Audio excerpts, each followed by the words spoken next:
France ISL തന്നെ ഏറ്റവും മികച്ച ഒരു താരം കൂടെ പടിയിറങ്ങുകയാണ്. അത് മറ്റാരുമല്ല, ചെന്നൈ FC വേണ്ടി മികച്ച പ്രകടനം കാഴ്ചവെച്ച അവരുടെ സ്കോട്ടിഷ് പ്ലെയർ കോണർ ഷീൽഡ്സ് ആണ് ISL വിട്ട് പുറത്തു പോകുന്നത്.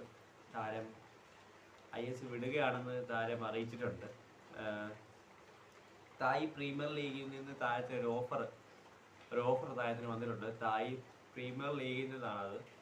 അത് താരം സ്വീകരിക്കുന്നു എന്നൊക്കെ പറഞ്ഞ് റൂമറുണ്ട്. താരം ISL വിടും, അത് സാധ്യത കൂടുതലാണ്. കാരണം ഇന്ത്യൻ ഫുട്ബോളിൻ്റെ പ്രതിസന്ധി കാരണം പല താരങ്ങളും ISL വിട്ടുപോകേണ്ട ഒരു സാഹചര്യത്തിൽ കൂടെയാണ് കടന്നു പോയിക്കൊണ്ടിരിക്കുന്നത്. അന്നേരം നമുക്കിപ്പോൾ ഒന്നും ഉറപ്പ് പറയാൻ പറ്റില്ല. കോണർ ഷീൽഡ്സ് ഔട്ടാവും, കോണർ ഷീൽഡ്സ് വെളിയിൽ പോകും എന്നുള്ള കാര്യം അത് ഉറപ്പാണ്.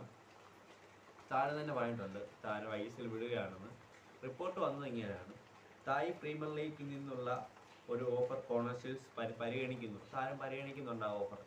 പിന്നെ അനിശ്ചിതത്വം കാരണം ഇന്ത്യൻ ഫുട്ബോൾ ക്ലബ്ബുകൾ ഈ അനിശ്ചിതത്വം കാരണമാണ് ഇന്ത്യൻ ഫുട്ബോൾ ക്ലബ്ബുകളുടെ ചർച്ചകളെല്ലാം സ്തംഭിച്ചു പോയത്. പിന്നെ കഴിഞ്ഞ സീസണിലെ ഏറ്റവും മികച്ച അവസരങ്ങൾ സൃഷ്ടിച്ചതും ഏറ്റവും കൂടുതൽ അസിസ്റ്റുകൾ പ്രൊവൈഡ് ചെയ്തതും നൽകിയ ISL ക്ലബ്ബുകൾക്ക് കുറഞ്ഞത് 2 ക്ലബ്ബുകൾ ഇങ്ങനെ കോണർ ഷീൽഡ്സിന് ഓഫറുകളായി രംഗത്ത് വന്നിട്ടുണ്ട്. പക്ഷേ ഒരു ക്ലബിൻ്റെ ഓഫർ അങ്ങോട്ട് മികച്ചതല്ലാത്തതുകൊണ്ട് താരത്തിന് അങ്ങോട്ട് പോകാൻ താല്പര്യമില്ലായിരുന്നു.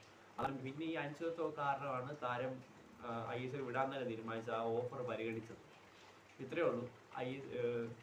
ISL തന്നെ ഏറ്റവും നല്ലൊരു താരം, നല്ല അസിസ്റ്റ് പ്രൊവൈഡ് ചെയ്ത താരമായ കോണർ ഷീൽഡ്സ്, ചെന്നൈയുടെ എല്ലാമായിരുന്ന താരം ISL വിട്ട് മറ്റ് തായ് ലീഗിലേക്ക് പോവുകയാണെന്ന് റിപ്പോർട്ട് ഇപ്പോൾ വന്നിട്ടുണ്ട്. അത് ഞാൻ നിങ്ങളിലേക്ക് ഷെയർ ചെയ്തു.